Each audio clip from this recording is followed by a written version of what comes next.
Halo semuanya, hari ini saya akan menyampaikan mengenai bagaimana cara mengidentifikasi teks tanggapan. Ada beberapa langkah-langkah atau cara-cara yang dapat kita lakukan agar kita dapat mengidentifikasikan sebuah teks, apakah teks tersebut termasuk ke dalam teks tanggapan atau tidak. Langkah-langkah yang pertama yaitu tentunya kita harus memahami dulu pengertian dari teks tanggapan itu sendiri. Jadi teks tanggapan itu merupakan teks yang berisi mengenai pendapat, opini ataupun tanggapan penulis mengenai suatu hal yang dapat berupa kritikan ataupun pujian. Langkah-langkah yang selanjutnya itu memahami tujuan dan fungsi dari teks tanggapan.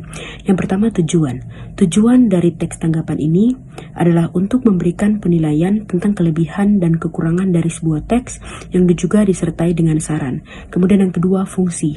Fungsi dari teks tanggapan ini adalah untuk memberikan kritik yang membangun, dalam artian kita harus menggunakan kalimat yang sopan dan baik agar tidak terkesan menyudutkan ataupun merendahkan pihak-pihak yang terkait. Kemudian langkah selanjutnya adalah memahami ciri-ciri dari teks tanggapan yang mana terbagi menjadi dua, yaitu ciri umum dan ciri khusus. Contoh dari ciri umum yaitu mengutamakan aspek persuasif atau ajakan sehingga dapat mempengaruhi setiap pembacanya. Kemudian contoh dari ciri-ciri khusus yaitu teks tanggapan yang diberikan oleh penulis berisi tentang fakta ataupun alasan. Hal ini dapat bertujuan untuk memberikan penguatan pada pendapat yang disampaikan.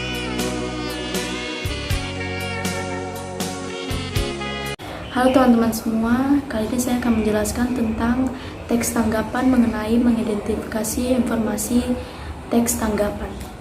Setiap orang di samping mempunyai kelebihan maupun kekurangan. Kelebihan yang dimiliki seseorang tidak lantas dipamerkan dan disombongkan. Begitu pula dengan kekurangan atau kelemahan yang dimiliki seseorang. Hal tersebut jangan dijadikan sebagai bahan untuk saling merendahkan, mengejek, dan saling menjatuhkan. Sikapi adanya kelebihan dan kekurangan dalam diri kita dengan sangat bijak, karena dengan adanya kedua hal tersebut, kita bisa hidup saling memberi dan menerima serta saling melengkapi satu dengan yang lainnya. Untuk menyempurnakan kekurangan itulah diperlukan tanggapan dan saran dalam kehidupan. Tanggapan tersebut dapat disampaikan secara lisan maupun tertulis. Apabila orang lain memberikan tanggapan baik mengkritik ataupun memuji, kita harus menerimanya dengan lapang dada. Dari tanggapan itulah kita akan menjadi lebih baik ke depannya jika mau memperbaikinya. Tanggapan apa berupa pujian? Tentu semua orang senang apabila dipuji. Akan tetapi ketika tanggapan itu berupa kritik, haruslah yang bersifat membangun. Kritik tidak hanya menyalahkan atau memaparkan kekurangan, tetapi juga memberikan solusi. Saya akan menunjukkan sebuah contoh artikel yang berisi pujian dan juga kritik. Mohon dibaca dengan cermat.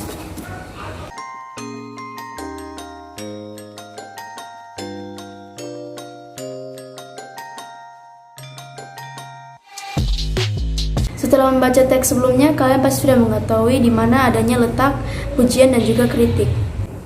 Selanjutnya saya akan menceritakan tentang ciri umum teks tanggapan. Secara umum teks tanggapan memiliki ciri-ciri sebagai berikut. Yang pertama, dipandang sebagai sesuatu yang bertujuan memengaruhi, mendebat, membujuk, menyanggah, bereaksi, dan sebagainya. Yang kedua, mengutamakan aspek persuasif atau ajakan. Yang ketiga, penyampaian efektif atau tidak bertele-tele. Yang keempat, bagian resum disusun secara kronologis atau berurutan.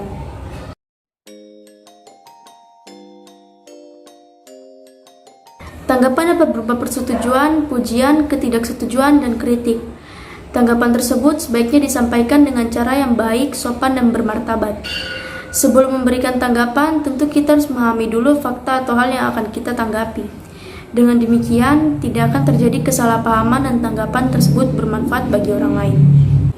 Tanggapan dapat berupa persetujuan, pujian, ketidaksetujuan, dan kritik. Tanggapan tersebut sebaiknya disampaikan dengan cara yang baik, sopan, dan bermartabat. Sebelum memberikan tanggapan, tentu kita harus memahami dahulu fakta atau hal yang akan kita tanggapi.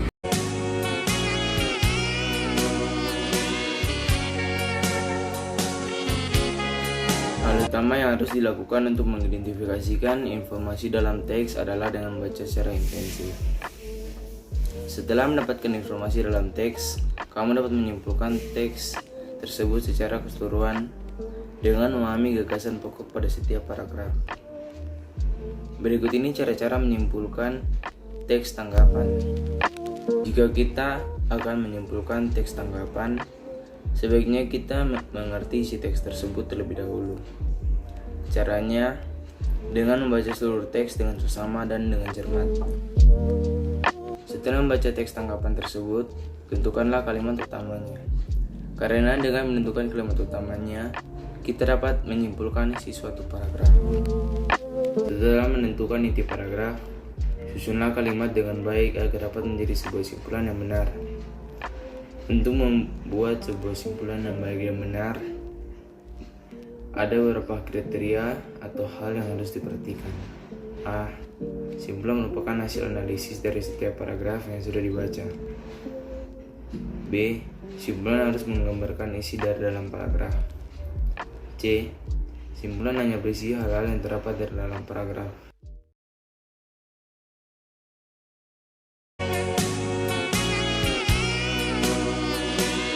Kemudian langkah-langkah selanjutnya adalah memahami struktur dari teks tanggapan itu sendiri, yang mana struktur dalam teks tanggapan terbagi menjadi 3, yaitu konteks, deskripsi, dan penilaian. Yang pertama kita mulai dari konteks dulu, yaitu pada bagian konteks ini itu berupa penyebutan tentang objek yang ditanggapi, baik itu berupa lingkungan hidup, kondisi sosial, keragaman budaya, ataupun tentang karya dari suatu orang. Mungkin pula kita juga dapat menyertakan dengan penjelasan tempat, waktu, dan keterangan-keterangan lainnya. Kemudian struktur yang kedua yaitu deskripsi. Pada bagian ini itu berisi tentang keadaan objek atau proses berlangsungnya suatu kegiatan itu secara terperinci. Kemudian struktur yang terakhir yaitu bagian penilaian. Bagian penilaian ini berisi tentang pendapat tentang objek itu, baik secara positif atau negatif, dan juga kelebihan dan kekurangannya. Halo semuanya, saya akan menjelaskan materi tentang struktur dan kebahasaan teks tanggapan.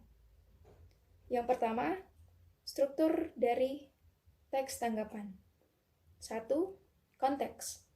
Konteks berupa penyebutan tentang objek yang ditanggapi, baik itu lingkungan hidup, kondisi sosial, keragaman budaya, peristiwa, fenomena, ucapan, atau perbuatan, atau tentang suatu karya orang lain, dan dapat disertai dengan penjelasan tempat, waktu, dan keterangan-keterangan lainnya.